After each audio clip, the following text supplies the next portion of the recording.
bitterness kills every relationship.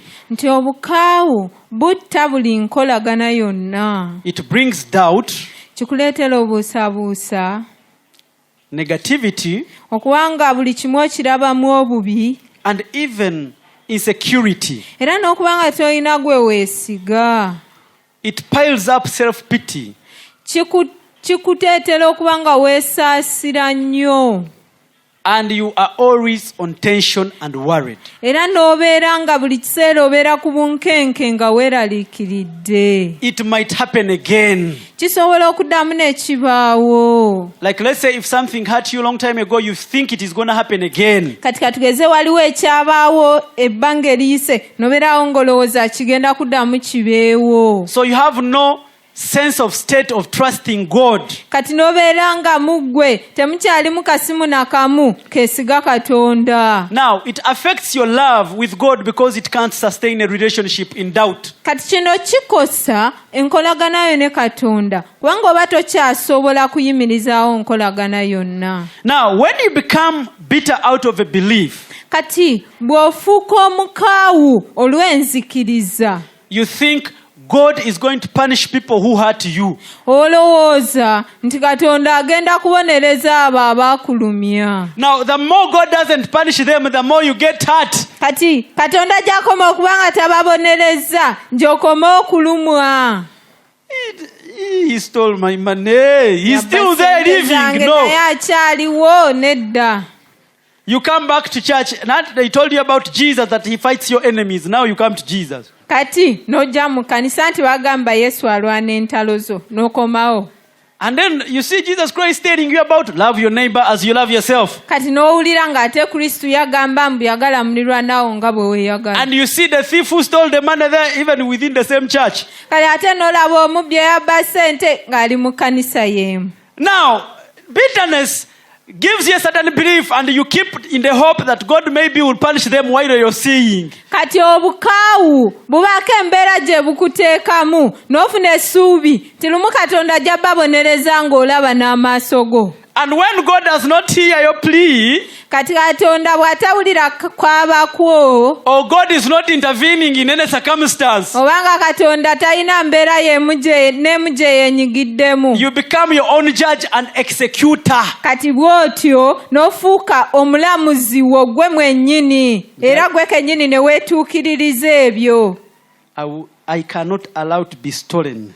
Sisobola kukkiriza kubbibwa. The man I worked for myself. And this one just takes it, they don't want to pay. You mobilize other people who can side with your situation. Kati n'okungayawo abantu abalala abasobola okuba ku ludda lwo. Kalina Katonda kyako. What kind of God do they have? Tekasasula. Look at them, they don't Those pay. are the words now the people who listen, who are around that person, kati abantu abeetoolodde omuntu ono, they will think either somebody defrauded you a lot of money, you will find it is like 10,000. Kati ne batandika okulowooza nti omuntu ono yakunyaga esente nnyingi nnyo n'okwesanga gulinga if somebody mutwalo. steals your money that you wanted to buy lunch, it was the only one, it will hurt you forever.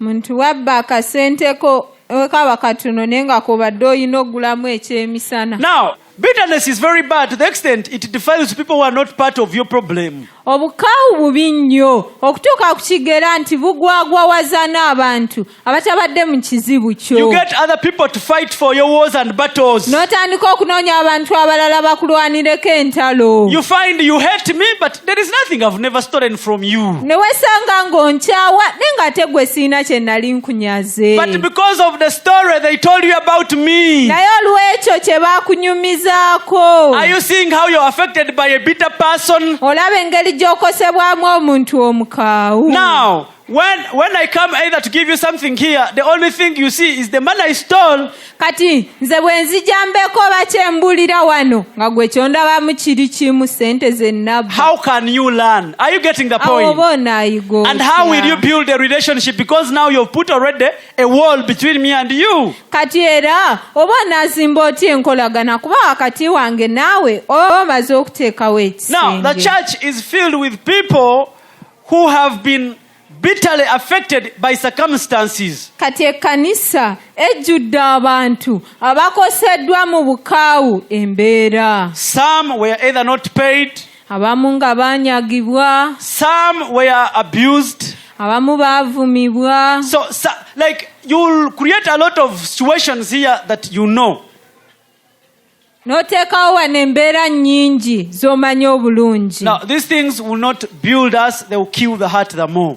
Kati ebintu bino tebigenda tuzimba naye bigenda kweyongera kumenya mutima. A bitter person cannot love even himself very well. Omuntu omukaawu naye yennyini aba teyeeyagala. Even God doesn't like me. Why am I in this situation? Tanjagala, lwaki ndi mu mbeera eno? Why is it that it is my mother that died first? Lwaki nze maama wange ye yasooka okufa? You always ask questions of unbelief and questions which tend to put God at test. Nobeera ng'obuuza ebibuuzo ebiraga obutakkiriza, ebibuuzo ebikema Katonda. Now, for bitterness, we are stopping here. Although I have only one Sunday, which is I think next Sunday. Kati ku ky'obukaawu tukoma wano. Nendowooza ninayo Sunday emu ate nga yeeyeddako. Yeah, I will praise maybe Muzei to give me another Sunday. Give me another Sunday, Muzei. No, I want to summarize. But that the Holy Spirit had told me not to first tackle this.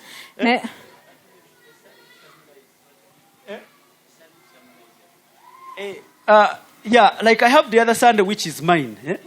But if I don't finish, will you give me more one Sunday? No, I'm requesting. I'm not massaging. Just for purposes, like, okay, I had wanted to summarize them at once. But you see, the Holy Spirit told me that people's hearts were very, very, pained with a lot of these things here. That it will be pointless, okay, to go and summarize and then I tell you to repeat. You get the point. Yeah, so I didn't want also to, to just be selfish and then finish, but I wanted to do what he wanted.